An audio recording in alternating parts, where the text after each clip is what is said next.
What's up, everyone? This week we're doing some Modern and doing a little Valakut action here. We're going to be killing people with mountains, hopefully, at least. And this is a deck that has done pretty well recently. There were two in the top 8 of Grand Prix Indianapolis. There was another in the top 8 of Lille, I believe. And for a while, it seemed like Scapeshift was just like a little too slow for the format, and this deck rectifies that by playing things like Lightning Bolt, Anger of the Gods, and those two aren't too out of the ordinary for what people are normally doing, but we also have some Through the Breach action, which kind of turbocharges your Primeval Titans, and I actually played Through the Breach Primeval Titan at a Pro Tour. It did not go well, but my deck was very horribly built, so basically trying to recapture my glory days here. But yeah, basically just tries to accelerate Search for Tomorrow, Sacro Tribe Elder, Farseek, and I'm trying an Explore just because I really like this card, and 25 land is probably too low to actually play Explore, at least 4 of them, because it's not going to reliably ramp you, but when it does actually ramp you, it feels great. Yeah, so you have the Accelerators. You're trying to get to 5 mana for Through the Breach or 6 mana for Primeval Titan. You have Summoner's Pact to make sure that you can always have a Titan when you need it. There are also spots like against Burn where you might want an Obstinate Baloth, or if they take up their Liliana of the Veil. We also have some P and Kirans as additional threats. Miser's Scapeshift, which is, I think, pretty good. The thing about these decks is that it's tough to play a bunch of removal or a bunch of things like Scapeshift when Scapeshift is not like your primary game plan, because you need X amount of resources to win any number of games. So like if you're casting Scapeshift, you need 7 lands to kill your opponent, and that's assuming that they've taken 2 damage somehow.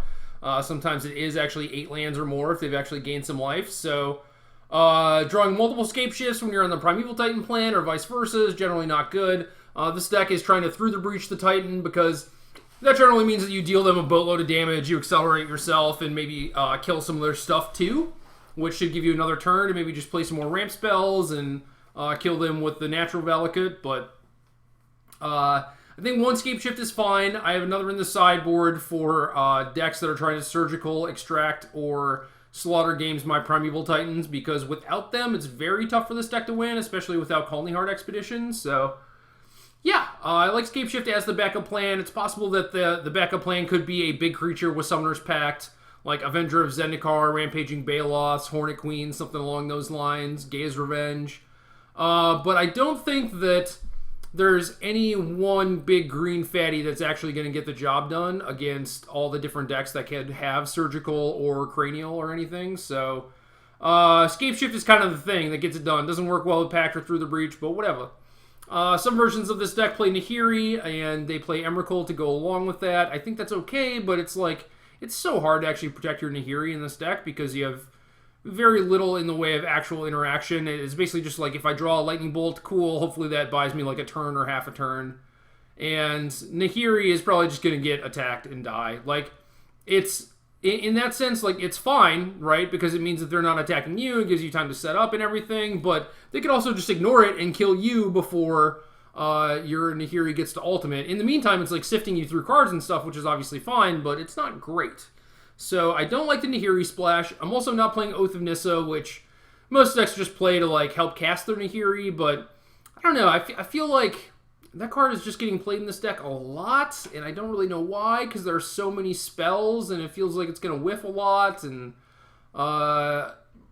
someone told me the math on it, it's like 5% to whiff or whatever, but that's 5% is still really high. Like, over the course of a tournament, you play a lot of games, and that can just cost you a game, so even if you're not whiffing, you don't even necessarily have a choice of what you're taking, so it's like, it's either going to give you, like, an extraneous land, or like an extra Primeval Titan that doesn't really do anything, or just like a P and Kieran that you don't actually care about, and I don't know, it does not seem great to me. So I'm just not playing them. I'm just playing a little bit more ramp instead. Anyway, as for the threats in Modern, I think it's Suicide Zoo, Affinity, Jund/Abzan, and I'm trying to incorporate things into my sideboard that help against those. So I have Fogs against Affinity and the Suicide Zoo deck. It is possible that you could actually just try and kill their stuff and like have that buy you time, but I don't think that plan is viable, especially once you're trying to attack both decks, because You can play things like Engineer Explosives, which are fine against both decks, but are basically only really good against the Zoo deck. And even then, it's like, it's going to buy you time, but like, if they're sandbagging a Death Shadow or whatever, it's going to be a 9/9, and like, you're going to play Primeval Titan, and like, not even be able to kill their 9/9, maybe you can kill them. That'd be good, but if that's the case, if you're just going to kill them with Primeval Titan, then you should just be fogging, I think. So, yeah, Fog is kind of like my removal spell. If there were Moments Peace legal in this format or something similar, you would likely see this deck having them instead of Bolts and Angers and stuff like that. But no Moments Peace, so we're sideboarding some Fogs.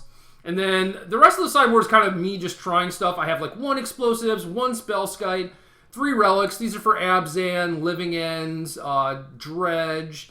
Cage is more so for Evolution and Court of Calling decks. But can also double as Graveyard Hate against things like Dredge. But you basically only want like 3 Relics against Abzan anyway. Abzan or Jund. So I think a 3-1 split is decent. I do think Graveyard Hate is also pretty good right now. So that's why I have 4 of them in my sideboard. I have Reclamation Sage, which is basically just for Blood Moon, although there are certainly lots of other things that you can target down with this, like maybe Ensnaring Bridge is giving you problems or something. 3rd copy of Obstinate Baloth. Not sure how many of these actually won against Jund, because you're going to have 4 Summoners packs. They know you have a Baloth at the least, so it is kind of dangerous for them to just play Liliana on 3 and activate it, like, because you're likely just going to have 4 mana anyway. If you have a Search for Tomorrow that's about to come off Suspend, then it's even better, because if you go like Search into Farseek into whatever, you can like Pact, basically only have 3 mana, stack your triggers, so you resolve the Search before your Summoner's Pact, and then Baloth. Killer Liliana. So, otherwise it's just a pretty weak card against them. It's slightly better when you're relicking their Tarmogoyfs and stuff, and I think the matchup's kind of tough anyway, so you might want the Baloths just to be like more threat dense. Kind of the same deal with the second Scape Shift. Shatterstorm and Ancient Grudge are obviously for affinity. I could see Shatterstorm just not existing, because I assume that they're going to bring in cards like Thoughtseize and Spell Pierce to try and slow down your combo and make it so they can win the race, and Shatterstorm just kind of gets caught up in all that, so it's possible that it would be better off as another Ancient Grudge or another Explosives. I certainly thought about that, but decided that I wanted to try the Haymaker Shatterstorm, and then we have a Crumble to Dust, which is for the Mirror and Tron, basically, but might not be entirely necessary. Just feel like you might be able to go over the top of Tron and the Mirror if your draw is good, and Through the Breach certainly helps there, although I know that the Mirror is really volatile, and Tron is not necessarily a good matchup, but yeah, 1 Crumble. This is one of the few decks that can actually crumble on turn 3 too, which is nice. So I have 4 Valakuts. Some decks are only playing 3. I think just naturally drawing 1 is really nice, so that's why I have the full amount. I could see having another green source, though, because I only have 15 right now. It seems kind of low. Might have to mulligan some hands that don't have any green mana. But yeah, I like the idea of just like, you know, having a Valakut in play and not having to search for them off Titan and stuff. Like, just naturally drawing them, I think, is good. The other thing is that you could play Simian Spirit Guide to speed yourself up a little bit. That way you can go Ramp Spell into Through the Breach, which I like a decent amount, but it is really high variance against decks with Thoughtseize, and I think Affinity is going to have them post-board. Death Shadow has the main deck, and the Jund and Abzan decks obviously have them, so I don't know, it's tough. Like, they take your Titan, leave you with the Through the Breach and a Spirit Guide, and you wish your Spirit Guide was any other card, so I think we can afford to play a little bit more of a slower game, just be more consistent, but Spirit Guide does enable you to have Chalice of the Void out of the sideboard, which I kind of like, but like Chalice on 0 against Affinity is tough because you have Summoner's Pact, and Chalice on 1 against Zoo is tough because you have like Lightning Bolt and stuff, so I don't know. Chalice is certainly a card that is worth considering, but I think in order to play it and have it be great, you kind of need to retool your deck, play some Spirit Guides, but we're not doing that. We're just playing normal, a little bit on the slower side, so hopefully that doesn't come back to bite us. But I'm excited. I like these decks. I like doing the rampy thing, so let's get to it.